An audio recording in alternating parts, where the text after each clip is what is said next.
Hello and welcome my dear lovely students of class 10। मैं आपका Ajay sir. जैसा कि आप सभी जानते होंगे कि सीबीएसई बोर्ड ने कंप्यूटर का जो है वो भी मैंडेटरी कर दिया है इस दफ़ा से। तो 9th एंड 10th के स्टूडेंट्स के लिए काफ़ी अच्छी अपॉर्चुनिटी मिली हुई है कि आप और सारे सब्जेक्ट्स के साथ साथ कंप्यूटर के क्षेत्र में भी आगे बढ़ें। और मैं आशा करता हूं कि आपके क्लास में जो है कुछ एक बच्चे, मैं उनका नाम नहीं लेना चाहूँगा, लेकिन ऑलमोस्ट 25 to 30% बच्चे जो हैं आप सभी कंप्यूटर के क्षेत्र में काफ़ी अच्छा प्रदर्शन करते हैं स्कूल टाइम में भी। और मेरी जो है एक होप कहिए आप सभी हो कि मेरे 10th क्लास के बच्चे और 9th क्लास के बच्चे जो हैं वो जब यहाँ से पास आउट करें तो कंप्यूटर में भी अपना नाम आगे बढ़ाएं। और क्योंकि इसके साथ हमारा भी एक ये जुड़ा हुआ है, यदि आप बेहतर करोगे तभी हम और हमारे जो स्कूल है वो सभी टीचर्स का भी नाम आगे रोशन होगा। तो मैं अभी जो है वो आज कुछ ज़्यादा आप सभी को के साथ शेयर नहीं कर पाऊँगा, ठीक है। तो कंप्यूटर में मैंने आप सभी का जो है वो कुछ एक सिलेबस देखा था। एक्चुअली मैंने 9th क्लास का सिलेबस देखा था, 10th क्लास का अभी तक मैंने नहीं देखा है, बट शायद सेम ही होगा, वैसा ही कुछ होगा। तो फ़िलहाल मैं आप सभी को थोड़ा बहुत इसके बारे में जानकारी दे देता हूँ। एक्चुअली एक चीज़ हम लोग हमेशा बोलते रहते हैं मोबाइल फ़ोन को लेकर के, रैम कितने का है, कितने का रैम है, कितना रैम है, ठीक है। तो आप कहते हो हाय फ्रेंड कितने का ये फ़ोन लिया, तो 20,000 50,000, ठीक है। बट उसमें जो है आप ये कहते होंगे कि आपने सुना भी होगा कि रैम कितने जीबी का होता है ना। मैं भी बोलता हूँ कि फ़ोन लेते वक्त भाई साहब रैम कितने जीबी का है ना।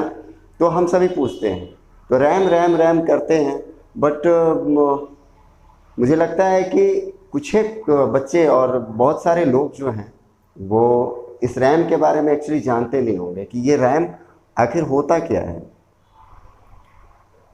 मैं शायद सही हूँ तो आप बच्चों में से भी कुछ एक बच्चे हैं जो रैम के बारे में ज़्यादातर नहीं जानते होंगे बट उतना नहीं जानते होंगे, ठीक है। उसका वर्क क्या होता है, किस तरह से वो यूज़ होता है, वो है आखिर कौन सा बला है वो कि वो सब सारे लोग रैम के ही पीछे भागे हुए रहते हैं। फ़ोन कितना का भी हो वो मायने नहीं रखता, रैम कितने का है, उसमें रैम कितना है। एक वक्त था जब फ़ोन मेमोरी में 512 MB 256 MB रैम होता था।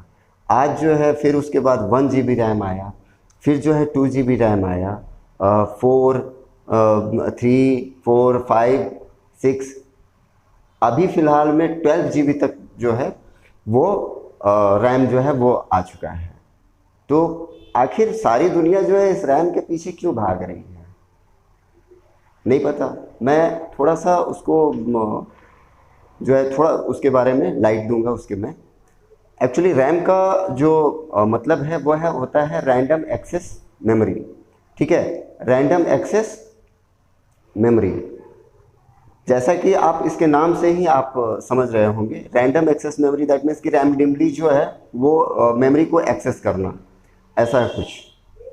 आप समझ रहे हो, मैं आपको एक आसान से तरीके में बता रहा हूँ। रैंडमली जो मेमोरी को एक्सेस करना जो होता है, जो सिस्टम करे उसे रैंडम एक्सेस मेमोरी, रैम, ठीक है। तो इसका काम क्या होता है, ये एक्चुअली डाटा स्टोर करने के काम में आता है, ठीक है। आप मोबाइल फ़ोन में देखोगे कि इंस्टॉल करते वक्त किसी भी एप्लीकेशन को, तो क्या होता है उसमें जैसे काफ़ी आप लोग खेलते होगे, पबजी वगैरह खेलते होगे, फ्री फायर, तो कहते क्या हो, अरे यार 2 GB का डाटा मिलता है ना। और इसमें जो है पबजी वालों ने इतना लंबा जो है वो करके रख दिया है, 1.5 GB 2 GB का होता है। वो एक्चुअली होता कहाँ पे है स्टोर, वो आपके फ़ोन मेमोरी में नहीं होता, वो आपके फ़ोन मेमोरी के रैम में जा कर के स्टोर होता है। ठीक है, तो उसका वो गेम नहीं होता, वो गेम एक्चुअली आपके फ़ोन में होता है, बट उसके जो डेटाज होते हैं जिससे कि वो बूट करे, ठीक है, वो एप्लीकेशन, जब हम उस एप्लीकेशन को ओपन करें तो वो कहीं पे तो ऐसा डाटा होना चाहिए, जैसे आप कभी कभी देखते होंगे कि कोई गेम खेल रहे हो और उसको एट ए टाइम जो है उसको पॉज करके और निकल लिया बाहर, दूसरा कोई काम करने लगे, फिर तीसरा, फिर चौथा, फिर पांचवा, ठीक है, व्हाट्सएप भी खोल दिया, फेसबुक भी खोल दिया, कॉल भी कर लिया, मैसेज भी खोल दिया, पबजी भी खेल लिया, फ्री फायर भी खेल लिया। अरे भैया इतना सारा चीज़ कर रहे हो, उसका डेटा तो होगा ना कहीं पे, नहीं होगा। वो आपका क्या करेगा, वो सबको स्टोर करते जाता है, वो थोड़ा थोड़ा थोड़ा थोड़ा करके वो स्टोर करते जाता है। कहाँ स्टोर होता है वो? एक्चुअली रैम में ही आपका स्टोर होता है। ठीक है, ये जो है एक्चुअली डाटा स्टोर करने के काम में आता है, जिसका उपयोग हम कभी भी सिस्टम द्वारा अपनी आवश्यकता पड़ने पर ले सकते हैं।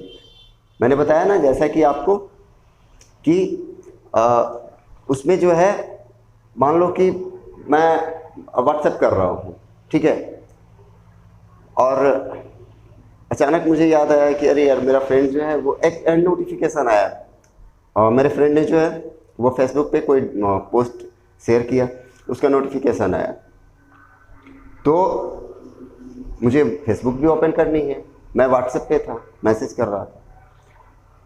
तो उस वक्त जब हम फेसबुक को ओपन करते हैं तो वो कैसे ओपन होता है? वो इसी रैम के द्वारा ही ओपन होता है, और रैम हमारा जितना ज़्यादा होगा, ठीक है, वो उतना ही जल्दी ओपन होगा हमारा सॉफ्टवेयर।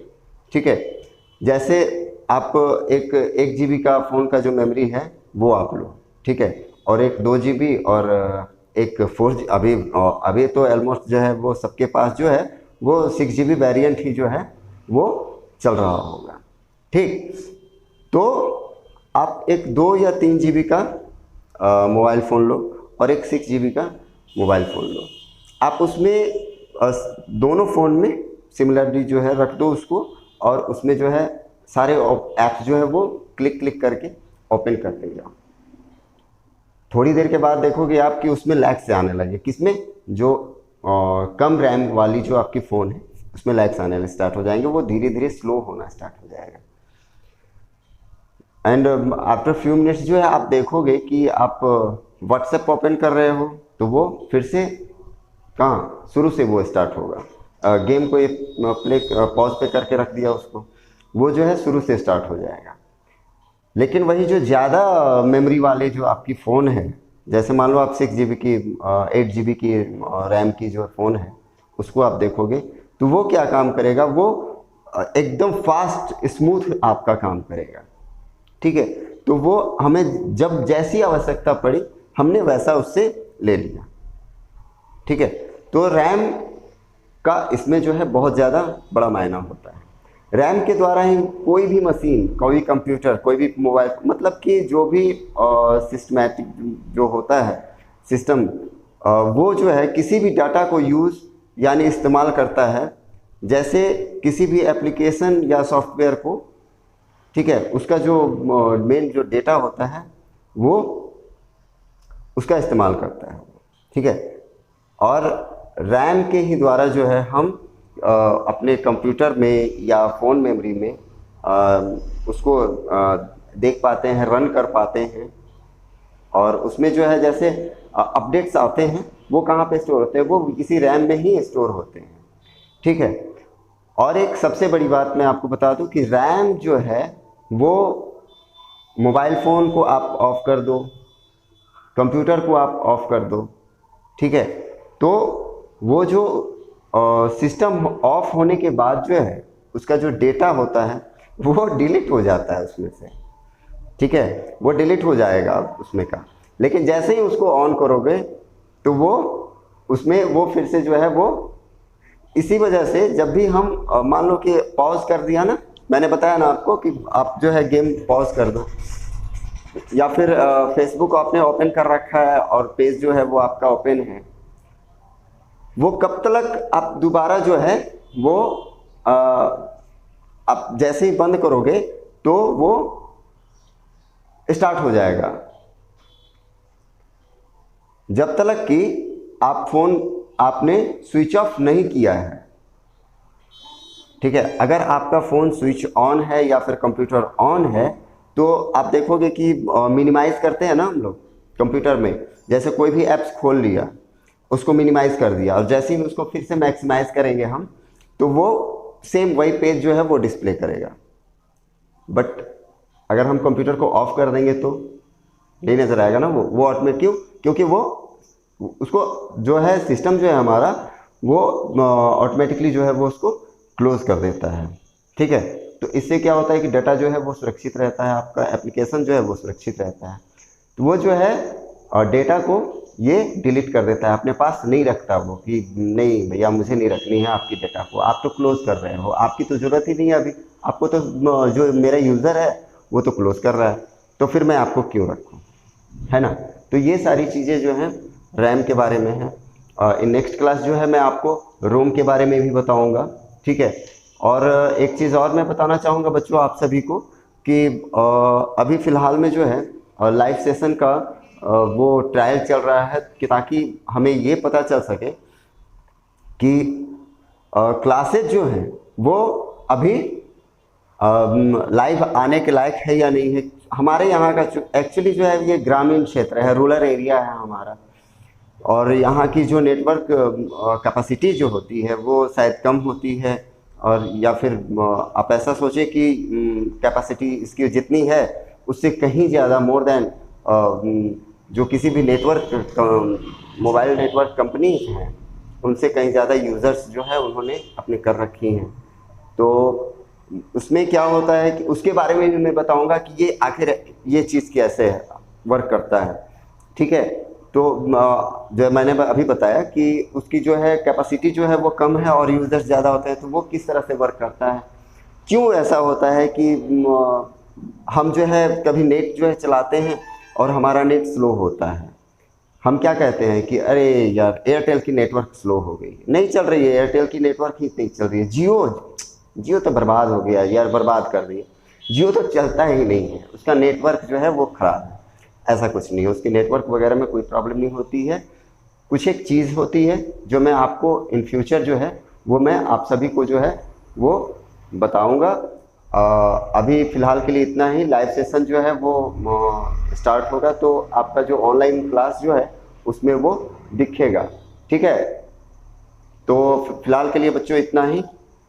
मैं आशा करता हूँ कि आगे भी जो है वो सब कुछ बेहतर चलता रहेगा, और फिलहाल के लिए इतना ही। फिर नेक्स्ट क्लास में मिलते हैं। Bye bye, take care.